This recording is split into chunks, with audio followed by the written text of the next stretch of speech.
Short break, ملتے ہیں commercial break کے بعد. Welcome back to brass tacks. جی زید صاحب، دیکھیے ایک بات جو بہت ضروری سمجھنے کی ہے مغل رول کی جو انڈیا میں تھی کہ 900 سال کی غلامی کے بعد پورے انڈیا کے ہندو جو تھے وہ اس بات پر ٹیون ہو چکے تھے کہ ہمارے سربراہ صرف مسلمان ہو سکتے ہیں. یعنی اس کی سب سے بڑی دلیل ہم آپ کو 1857 کی جنگ آزادی کی دیتے ہیں کہ جب مغل حکومت تقریباً ختم ہو چکی تھی. اس کے ریزنز کیا تھے؟ بہادر شاہ ظفر یعنی اس وقت بالکل محکوم ہو کے مجبور ہو کے اپنے قلعے میں محدود کر دیے گئے تھے. لیکن اس کے باوجود کہ جب میرٹھ سے بغاوت کا آغاز ہوتا ہے اور جب پورے ہندوستان میں ایک بغاوت کی آگ لگائی جاتی ہے انگریزوں کے خلاف، تو اس میں ہندو اور مسلمان ساتھ شامل ہوتے ہیں. It was a nationalistic rebellion. وہ اسلامی ریزسٹنس نہیں تھی، وہ ہندوستان کی قومی مزاحمت تھی.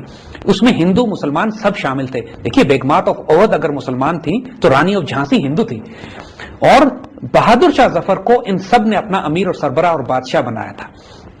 یہ ان کے تصور سے بات باہر تھی کہ کسی طرح ہم کیا مسلمانوں کے علاوہ بھی کوئی ہمارا لیڈر ہو سکتا ہے. یعنی یہ اتنے ٹیون ہو چکے تھے 1000 سال کی غلامی کے بعد کہ مسلمانوں کی آنکھوں میں آنکھیں ملا کے دیکھ سکتے تھے، نہ ہمارے ساتھ کھڑے ہو سکتے تھے. مسلمانوں کو اپنا سربراہ سمجھتے تھے، مسلمانوں کو کاپی کرتے تھے. مسلمانوں کی عادات و اطوار، ان کے تھنکر اور فلاسفر جو بھی اس علاقے اس وقت کے ہیں، اگر آپ ان کی کتابیں اٹھا کے دیکھیے تو وہ اپنی قوم کو نصیحت کرتے تھے کہ مسلمانوں جیسا بننے کی کوشش کرو، چاہے اپنا دھرم مینٹین کرو، لیکن تمہاری عادتیں، تمہاری حرکتیں، تمہارے عادات و اطوار، تمہاری عقل، تمہاری سمجھ، تمہاری تعلیم، تمہارے کردار مسلمانوں جیسا ہونا چاہیے. مسلمان رول ماڈل تھے ان کے. اس بات کے باوجود کہ سلطنت مغلیہ زوال کا شکار تھی اور مسلمان جگہ جگہ شکست کھا رہے تھے اور انگریز آہستہ آہستہ طاقت پا رہے تھے، یہ بات ایک اس لیے ساری تاریخ سمجھنا ضروری ہے کہ یہ سائیکی میں ان کی چینج آیا کہاں سے. یہ سب باتیں ہم آگے اگلے پروگراموں میں ڈسکس کریں گے. آج اس تاریخی بیک گراؤنڈ کو بتانا ضروری تھا. 1857 کی جنگ میں جب انگریزوں نے مسلمانوں کی نہیں انڈین ریزسٹنس کو شکست ہوئی اور بہادر شاہ ظفر کو برما ایگزائل کر دیا گیا اور وہاں پر وہ اکیلے میں تنہائی میں بیچارے انتقال کر گئے، اس وقت پوری طرح مسلمانوں کا اختیار اور اقتدار ہندوستان سے ختم ہو گیا. یہ وہ موقع تھا کہ جب ہندوؤں کے لیے تو صرف ماسٹرز تبدیل ہوئے تھے، ان کے تو حاکم تبدیل ہوئے تھے. یعنی پہلے مسلمان حاکم تھے ان کے، پھر وہ حاکم ان کے انگریز ہو گئے. لیکن انگریزوں کے لیے یہ بہت ڈیسائسو مومنٹ تھا کہ انہوں نے یہ دیکھ لیا تھا کہ جب 1757 میں جنگ آف پلاسی میں مسلمانوں نے بغاوت کی، وہاں بھی نواب سراج الدولہ تھے جن کے ساتھ بھی ہندو شامل تھے انگریزوں کے خلاف. ٹیپو سلطان جنہوں نے مزاحمت کی 1799 میں، ان کے ساتھ بھی شامل تھے. اور 1757 اور 1857 کے درمیان 100 سال کا عرصہ ہماری تاریخ کی کتابوں میں نہیں پڑھایا جاتا ہے. یہ وہ موقع ہے کہ جب ہندوستان میں کم از کم 100 کے قریب بغاوتیں برپا ہوئی ہیں، چھوٹی بڑی.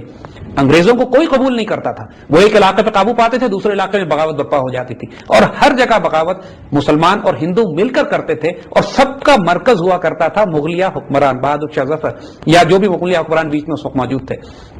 یہ سب کے سب یہ انڈرسٹوڈ بات تھی کہ ان کی لیڈرشپ مسلمانوں کی ہے. اب آپ خود سوچیں کہ جب 1857 کی وار کے بعد انگریزوں کے یہ مفاد میں یہ بات تھی کہ مسلمان جو بار بار بغاوت کی آگ بھڑکا رہے تھے انگریزوں کے خلاف، کیونکہ حکومت مسلمانوں کی جا رہی تھی، مسلمانوں کو ایک خطرہ تھا کہ ہمارے ساتھ انگریز کو اچھا سلوک نہیں کریں گے. اس کے بعد انگریزوں نے مسلمانوں اور ہندوؤں میں فرق ڈالنے کے لیے ہندوؤں کو زیادہ پیٹرونائز کرنا شروع کیا. یعنی جو فرسٹ انڈین نیشنل کانگریس جو 1857 کے بعد بنائی گئی، وہ بنیادی طور پر ایک پولیٹیکل پارٹی کے طور پر اس کو پیش کیا ہے کہ انگریز نے بنائی پولیٹیکل پارٹی کے طور پر. مقصد ان کا یہ تھا کہ ان کو پولیٹیکل پروسیس میں شامل کیا جائے تاکہ یہ جو بار بار کی بغاوتیں برپا کرتے ہیں وہ بند ہوں. اور یہ حکمت عملی ان کی بڑی کامیاب رہی، کیونکہ 1857 کے بعد کوئی مین سٹریم بغاوت برپا نہیں ہو سکی انگریزوں کے خلاف. اور مسلمان چونکہ بالکل دل چھوڑ چکے تھے 1857 کے بعد، شکست ہمیں بہت سخت ہوئی تھی. ہندوؤں کو موقع یہ ملا کہ انگریزوں نے پیٹرنائز بھی کیا ان کو، انگریزوں نے ان کو اپنی طرف بلایا، ان کو تعلیم دی، ان کو معاشی اپرچونٹیز دی. مسلمانوں سے تو ویسے ہی بدظن تھے، مسلمانوں کو نہ نوکری ملتی تھی. اوور نائٹ انگریزوں نے کیا کیا کہ مسلمانوں کے تعلیمی نظام کو تبدیل کیا، مسلمانوں کے ایجوکیشن سٹینڈرڈز کو تبدیل کیا. مسلمانوں کی جو زبان تھی فارسی اور عربی جو رائج تھی اس کو انہوں نے تبدیل کرنا شروع کیا پہلے اردو کی طرف. مقصد ان کا یہ تھا اردو کو اس سارے پیریڈ میں انگریزوں نے پروموٹ کیا. اس کی وجہ تھی کہ وہ یہ چاہتے تھے کہ انڈیا کے مسلمانوں کا رابطہ اور تعلق جو کہ عرب سے اور فارسی دنیا سے ہے اس کو توڑا جائے. اور یہ رابطے زبانوں سے قائم تھے. مسلمان عربی سیکھتے تھے، قرآن سمجھتے تھے اور عرب دنیا سے رابطے رکھتے تھے. فارسی سیکھتے تھے اور پوری پرشین اور عرب پرشین سپیکنگ ورلڈ جو ماوراء النہر تک پھیلی ہوئی تھی اس سے ان کے رابطے تھے. انگریزوں نے ہم کو پرشین سپیکنگ ورلڈ سے الگ کرنے کے لیے اور عرب سپیکنگ ورلڈ سے الگ کرنے کے لیے اردو ڈیولپ کی اس زمانے میں. تو پھر اس کلچرل اور آئیڈیولوجیکل ڈیوائڈ میں انگریزوں کا بہت بڑا ہاتھ تھا. جی یقیناً، اس میں کوئی شبہ نہیں ہے کہ انگریزوں نے اپنے مفاد کے لیے دو کام کیے. ایک تو یہ کہ ہندو اور مسلمان کا جھگڑا کھڑا کیا، دوسرا مسلمانوں کو الگ کرنا شروع کیا اپنی بقیہ مسلمان امت سے. یعنی جیسے عرض کیا نا آپ کو کہ ہماری مسلمان امت کی جو بقیہ عرب دنیا تھی اور فارسی دنیا اسپیکنگ دنیا تھی, ہمارے بڑے عربی اور فارسی دونوں زبانیں بولتے تھے.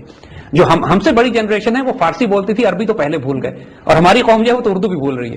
لیکن اس پہ ہم آئیں گے بعد میں. تو مقصد کہنے کا یہ تھا, آئسولیٹ کرنے کے لیے, تو مقصد کہنے کا یہ تھا کہ it was this process, this historical process اور بیک گراؤنڈ 1857 کے بعد 1857 سے 1947 تک ایک بالکل ڈفرنٹ پیریڈ ہے کہ جہاں ہندو ریوائول ہوتا ہے. یعنی یہ وہ پیریڈ ہے کہ جب ہندوؤں کو پہلی دفعہ احساس ہوتا ہے کہ ہم شاید ایک الگ شناخت کے طور پر, ایک قوم کے طور پر کھڑے ہو سکتے ہیں, اور ہم چونکہ مسلمانوں کو انگریز دبا رہے تھے. دیکھیے ہندو ہمیں کبھی نہیں دبا سکا, ہمیں اس وقت بھی انگریزوں نے دبایا.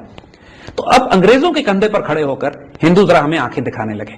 یعنی اس وقت جو انڈین نیشنل کانگریس, قائد اعظم نے شروع میں انڈین نیشنل کانگریس جوائن کی تھی, لیکن وہ کیا وجہ تھی کہ قائد اعظم کانگریس سے الگ ہو گئے اور مسلم لیگ میں شامل ہوئے. اس کے بعد قائد اعظم جیسا لبرل سیکولر ڈیموکریٹ, وہ جو سب سے زیادہ ٹالرنس اور ہندو مسلم یونٹی کے سب سے بڑے علمبردار تھے شروع میں, وہ کیا حرکات تھیں اور کیا وجوہات تھی کہ وہ بدزن ہو گئے اس بات سے کہ ہندوؤں کے ساتھ ہمارا گزارا ممکن نہیں ہے.